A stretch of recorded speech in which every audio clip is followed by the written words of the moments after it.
Buenas tardes, profesora. El día de hoy vamos a presentar nuestra exposición de historia. Nuestro grupo conformado por Kimberly Laica, Nicolás Pazmiño y yo, Diego Pinto.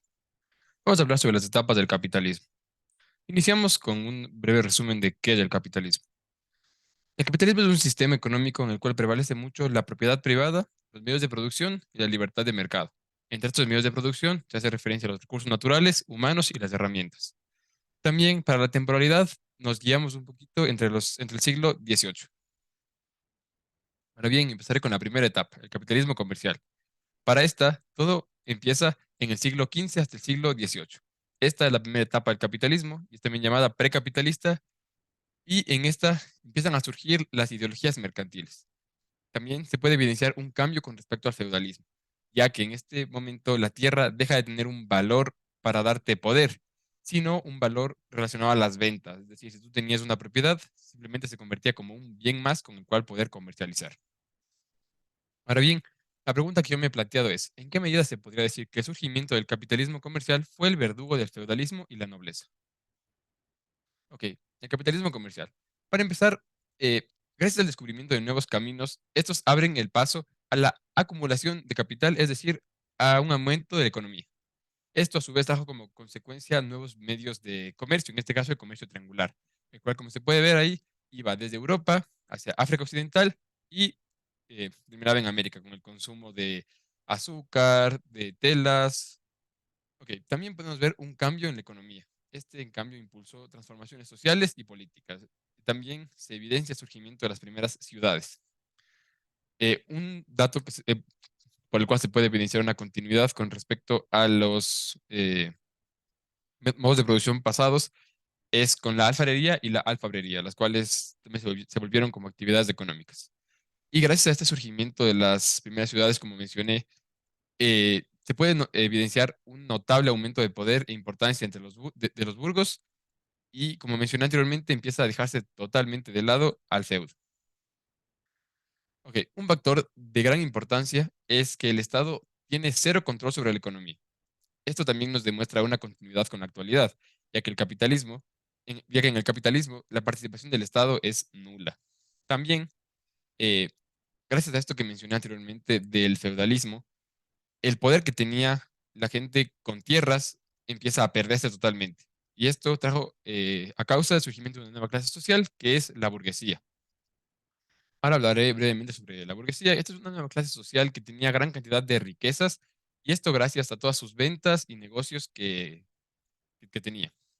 A su vez, la burguesía acumuló gran cantidad de poder, que llegó hasta el punto de poder presionar, poner normas, condiciones a los reyes debido a sus capacidades económicas de influencias. También gran cantidad de reyes se encontraban endeudados con la burguesía, ya que estos, al tener gran cantidad de capital, prestaban dinero para los reyes. Ok, concluyendo, y después de todo lo mencionado, se puede observar los cambios que el capitalismo trajo consigo a la sociedad, desde el surgimiento de nuevas clases sociales hasta nuevas formas de comercio. Puedo responder a mi pregunta diciendo lo siguiente. En mediana medida se evidencia que el capitalismo comercial es un verdugo, ya que podemos ver desde sus inicios cómo deja de lado totalmente al poder que le generaban la tierra al feudalismo, y bueno, con el surgimiento de la burguesía le quita casi totalmente el poder a la nobleza de aquel tiempo. A continuación, mi compañero, con la siguiente etapa. Ya. El capitalismo industrial. El capitalismo industrial era la introducción de maquinarias como maquinarias de vapor al sistema económico y social, por lo cual inicia en el siglo XVIII hasta el siglo XIX. En, ¿Podrías pasarle, por favor? En Estados Unidos, Bajos, Francia, Bélgica y Alemania, compitiendo contra Gran Bretaña para el desarrollo de la competencia de materias primas como algodón, lana, caucho, etc., con el fin de fabricar productos industrializados y venderlos a mayor precio. Con esto se desarrolló un cambio tecnológico y científico anterior al modelo de producción, y sus productos se empezaron a comercializar de mejor manera, por lo que se desarrolló la pregunta de en qué medida el capitalismo industrial se trastocó las relaciones sociales y económicas. Para empezar, a causa de la mecanización de los productos, la burguesía y los dueños de estas maquinarias necesitaron quien las operara, y así nació el proletariado. Es decir, que se dividió según el consumo y según su disposición de capital. Y como consecuencia de esto, se evidenció desigualdades y abusos del proletariado. Por ejemplo, las condiciones de vida eran muy pobres y grandes jornadas de trabajo con presencia de niños, por lo que en 1850 Louis Blanc dice que era la aprobación de capital por parte de unos y la expulsión de otros, además de que se implementa el contraste de ellos, por lo que se puede vencer una continuidad, la propiedad privada, pero a su vez un cambio ya que el Estado no tiene ningún tipo de participación en esto. Y por ello es que los países industrializados, las grandes fábricas empiezan a acumular ganancias, mientras que el proletariado empieza a generar pérdidas, ya que no tienen ningún tipo de beneficio con ello. Como consecuencia, se crearon nuevos mercados para la producción de masa y crecimiento económico para algunos países. Y estos abrieron paso al capitalismo financiero. Por lo que podemos decir que en gran medida trastocó las relaciones sociales y económicas por la industrialización que modificó tanto las clases sociales existentes y pasó a predominar la economía de muchos países, que la producción artesanal fue, por así decirlo, marginada en menor relevancia en el sistema económico y los países avanzaron en un crecimiento económico en el modelo industrial y obteniendo mayores ganancias. Ya, ahora yo voy a hablar sobre el capitalismo financiero. El capitalismo financiero es una corriente económica caracterizada por la predominancia de entidades financieras y bancarias en el mapa económico mundial. Esta se ubica a finales del siglo XIX e inicios del siglo XX. Siguiente, por favor.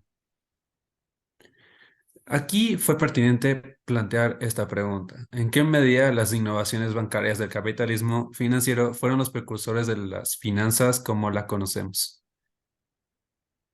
Siguiente. Es también llamado gran capitalismo, ya que las innovaciones tecnológicas requerían de grandes inversiones económicas.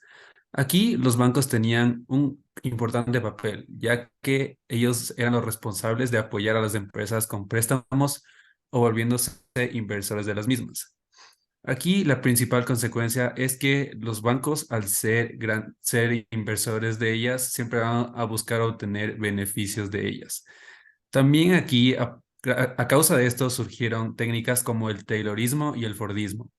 El Taylorismo es un sistema de organización del trabajo y de los tiempos de ejecución del mismo que sigue los principios señalados por el ingeniero Frederick Taylor. Y el Fordismo es una tecnología de fabricación la cual sirve como base de los sistemas económicos modernos en producción y consumo en masas industrializados. Este concepto lleva el nombre de Henry Ford. Siguiente, por favor. Aquí también las empresas se vuelven más selectivas, ya que dejan de contratar mano de obra no cualificada. También, gracias a la búsqueda de mayor rentabilidad, se sitúa la ampliación de los mercados mediante la fusión o acuerdos internacionales con otras entidades. Y como consecuencia de los mismos se dan origen a las multinacionales.